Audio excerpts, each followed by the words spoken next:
एक वक्त था जब मुंबई की गलियों में सिर्फ एक नाम चलता था, सलीम्स तंदूर। लोग लाइन लगाकर इंतजार करते थे। शब्बीर लोगों के दिलों पर राज करता था। मुंबई की भीड़ भरी जिंदगी में सलीम्स तंदूर सिर्फ एक रेस्टोरेंट नहीं, बहुत लोगों की यादों का हिस्सा बन चुका था। लेकिन वक्त के साथ रिश्तों, भरोसे और लालच ने शब्बीर की जिंदगी को धीरे धीरे बदलना शुरू कर दिया।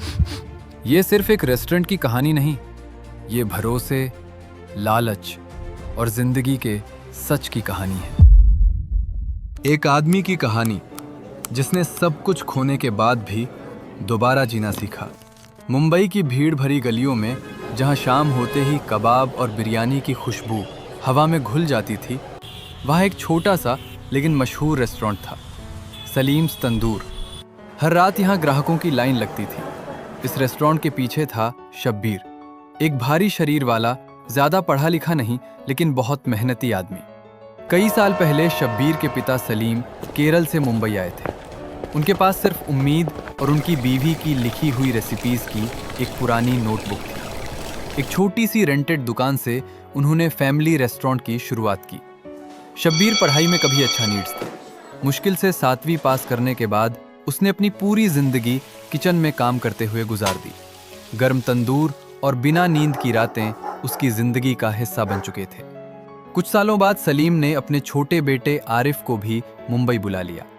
आरिफ शब्बीर से बिल्कुल अलग था, स्मार्ट, तेज दिमाग वाला और लोगों से अच्छी तरह बात करने वाला। धीरे धीरे आरिफ ऑपरेशन संभालने लगा, जबकि शब्बीर फाइनेंस देखने लगा। फिर शब्बीर की शादी हुई शाहिदा से। खूबसूरत, पढ़ी लिखी और मॉडर्न शाहिदा कभी दिल से शब्बीर को स्वीकार नहीं कर पाई। उसके लिए शब्बीर सिर्फ एक ऐसा आदमी था जिसके पास पैसा था, लेकिन सोफिस्टिकेशन नहीं। वक्त के साथ उनके 2 बच्चे हुए, स्वलेहा और सुफियान। जब सलीम बूढ़े होने लगे तो वो केरल वापस चले गए और मुंबई का बिजनेस शब्बीर और आरिफ के हवाले कर दिया। रेस्टोरेंट अच्छा प्रॉफिट कमा रहा था और शब्बीर प्रॉपर्टीज में इन्वेस्टमेंट करने लगा। लेकिन उसने हर प्रॉपर्टी और अकाउंट शाहिदा के नाम पर लेना शुरू कर दिया। न सलीम ने सवाल किया, न आरिफ ने। सब उस पर अंधा भरोसा करते थे। सलीम के गुजर जाने के बाद सब कुछ बदलने लगा। शब्बीर ने धीरे धीरे आरिफ को बिजनेस से दूर कर दिया। छोटी बातें रोज के झगड़े बन गईं और एक दिन आरिफ को रेस्टोरेंट छोड़ना पड़ा। केरल में लोग सब समझ रहे थे।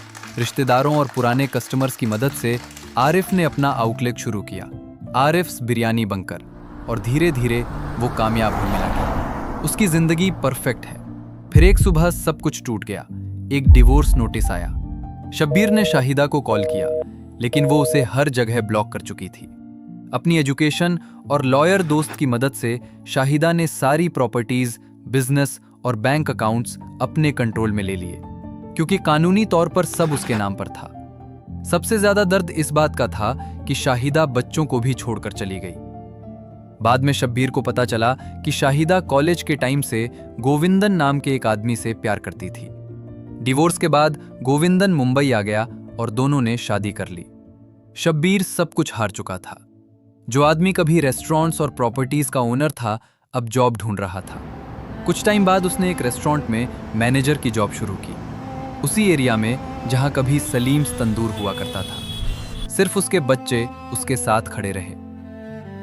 एक दिन किचन स्टॉक चेक करते वक्त शब्बीर की नज़र एक जान पहचान चेहरे पर पड़ी। वो आरिफ था। कुछ पल दोनों चुप रहे। फिर आरिफ मुस्कुराया और बोला, मैं एक नई ब्रांच खोल रहा हूं। मुझे एक भरोसेमंद मैनेजर चाहिए। मेरे साथ काम करोगे? शब्बीर की आंखें भर आईं। रेस्टोरेंट के बाहर उसने अपने बच्चों को हंसते हुए देखा और धीरे से हाँ में सिर हिला दिया।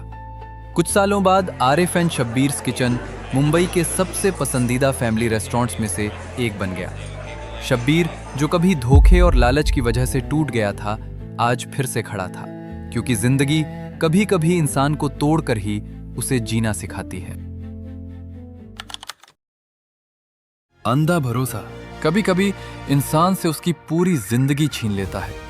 लेकिन रिश्तों में प्यार जरूर होना चाहिए, लेकिन समझ और जिम्मेदारी भी उतनी ही जरूरी होती है। पैसा, बिजनेस, और सक्सेस कभी परमानेंट नहीं होते, लेकिन अच्छे रिश्ते और सच्चे लोग इंसान को दोबारा खड़ा कर देते हैं। और कभी कभी जिंदगी इंसान को तोड़ती नहीं, उसे ज्यादा समझदार बनाती है।